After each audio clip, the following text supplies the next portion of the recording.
Feel the rhythm in the air, underneath the starry sky. Every beat, every flare, taking us so high. In the whisper of the breeze, and the warmth of the sun, to find the magic that sets us free. Assalamualaikum warahmatullahi wabarakatuh. Saya Diva Sabrina dengan NIM 2279 dengan Prodi Bisnis Digital. Di sini saya akan memaparkan materi mengenai ekonomi digital dari tugas Bapak Baharudin SEMM sebagai dosen pengampu mata kuliah Digitalisasi Perdagangan dan Ekonomi Internasional. Apa saja sih teknologi ekonomi digital di masa sekarang? Simak beberapa penjelasan dari saya berikut. Baik, sebelum masuk ke materi, saya akan menjelaskan sedikit mengenai ekonomi digital. Ekonomi digital adalah aktivitas ekonomi yang didasarkan pada teknologi digital, terutama internet dan perangkat digital. Mencakup berbagai aspek ekonomi yang terkait dengan pemrosesan, penyimpanan, dan distribusi informasi secara digital. Ekonomi digital semakin berkembang seiring dengan meningkatnya penetrasi internet dan penggunaan perangkat pintar, serta semakin penting dalam menggerakkan pertumbuhan ekonomi di banyak negara, terutama di Indonesia. Baik, sekarang saya akan menjelaskan mengenai teknologi ekonomi digital di masa sekarang atau tugas mandiri pertama. Adapun 7 pokok pembahasan yang akan saya bahas. Yang pertama, pengaruh ekonomi digital di Indonesia, dan yang kedua, tantangan utama dalam mengembangkan ekonomi digital di negara berkembang. Yang ketiga, cara pemerintah dalam mendorong ekonomi yang inklusif. Yang keempat, dampak ekonomi digital pada pasar tenaga kerja. Yang kelima, peran pemerintah dalam regulasi ekonomi digital. Dan yang keenam, keamanan cyber dalam ekonomi digital. Dan yang terakhir, etika dalam ekonomi digital. Adapun pokok pembahasan yang pertama yang akan saya bahas yaitu pengaruh ekonomi digital. Sektor yang sangat mempengaruhi ekonomi digital di masa sekarang adalah e-commerce. E-commerce adalah sektor yang paling mempengaruhi ekonomi digital karena cepat berkembang berkat digitalisasi seperti Tokopedia, Shopee, Lazada, Bukalapak, dan lain-lainnya telah mengubah cara orang berbelanja dan membuka peluang bagi UMKM untuk menjual produk mereka secara online. Dan kedua, kita akan membahas tantangan ekonomi digital.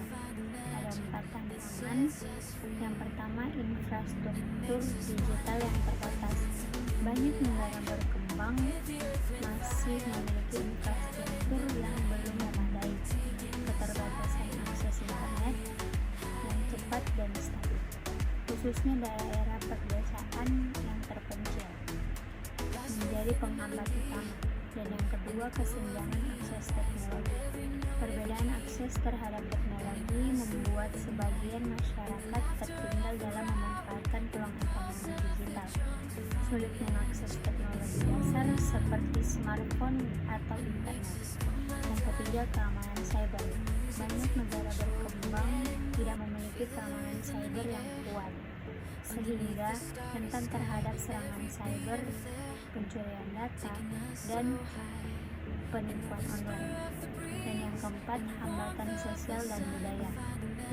Resistensi terhadap perubahan teknologi atau kurangnya kepercayaan pada transaksi online, terutama di kalangan masyarakat yang lebih tua atau konservatif.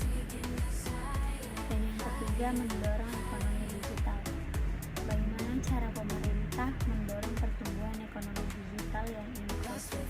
Pemerintah dapat menciptakan ekosistem yang mendukung pertumbuhan ekonomi digital yang inklusif dengan cara memastikan akses yang merata, dukungan untuk inovasi, dan pendidikan yang tepat. Diharapkan semua lapisan masyarakat dapat berpartisipasi dan merasakan manfaat dari inovasi transformasi digital ini. Dan next, dampak ekonomi digital. Dampak ekonomi digital pada pasar tenaga kerja ada dua, yaitu yang pertama perubahan jenis pekerjaan. Dalam ekonomi digital dapat menciptakan peluang kerja baru dalam bidang teknologi informasi, tetapi juga dapat menurunkan pekerjaan tradisional, terutama di sektor otomasi dapat berkurang. Yang kedua, fleksibilitas dan model kerja baru. Ekonomi digital memungkinkan lebih banyak pekerja dari jarak jauh dan juga munculnya platform yang gig economy telah mengubah cara orang bekerja yang seringkali bersifat sementara dan berbasis proyek, yang memberikan kebebasan tetapi juga ketidakpastian dalam hal pendapatan, menciptakan peluang baru dan meningkatkan fleksibilitas kerja, juga menimbulkan tantangan seperti ketidakstabilan pekerjaan dan kebutuhan untuk meningkatkan keterampilan. Dan next, peran pemerintah dalam regulasi ekonomi digital. Ada tiga. Yang pertama, pengembangan kerangka hukum dan regulasi. Pemerintah perlu mengembangkan peraturan yang melindungi data pribadi pengguna dan membuat regulasi yang mengatur transaksi online. Yang kedua, pengaturan keamanan cyber. Menetapkan standar keamanan cyber yang harus dipatuhi oleh perusahaan dan membangun sistem untuk merespon insiden keamanan dengan cepat. Yang ketiga, pendidikan dan peningkatan keterampilan.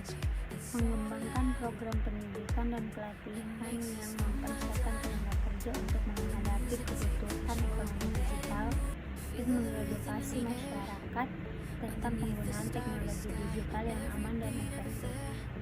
Dan next, keamanan cyber dalam ekonomi digital.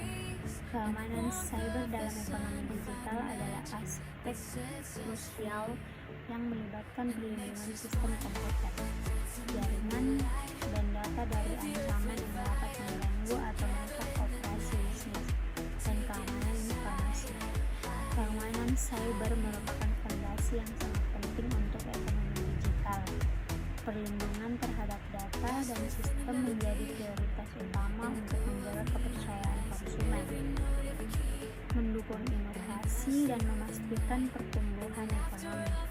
Investasi dalam keamanan cyber, pendidikan, dan kolaborasi antar pemangku kepentingan adalah langkah kunci untuk menghadapi tantangan di dunia digital yang terus berkembang. Dan yang terakhir, etika ekonomi digital. Etika dalam ekonomi digital merujuk pada prinsip-prinsip moral dan nilai-nilai yang mengatur perilaku individu dan organisasi dalam konteks penggunaan teknologi digital dan interaksi di dunia maya, dan sangat penting untuk membangun kepercayaan dan reputasi di antara pengguna dan pelanggan. Penekanan pada etika akan membantu mendorong pertumbuhan ekonomi digital yang bertanggung jawab dan memastikan bahwa teknologi digunakan untuk kepentingan bersama.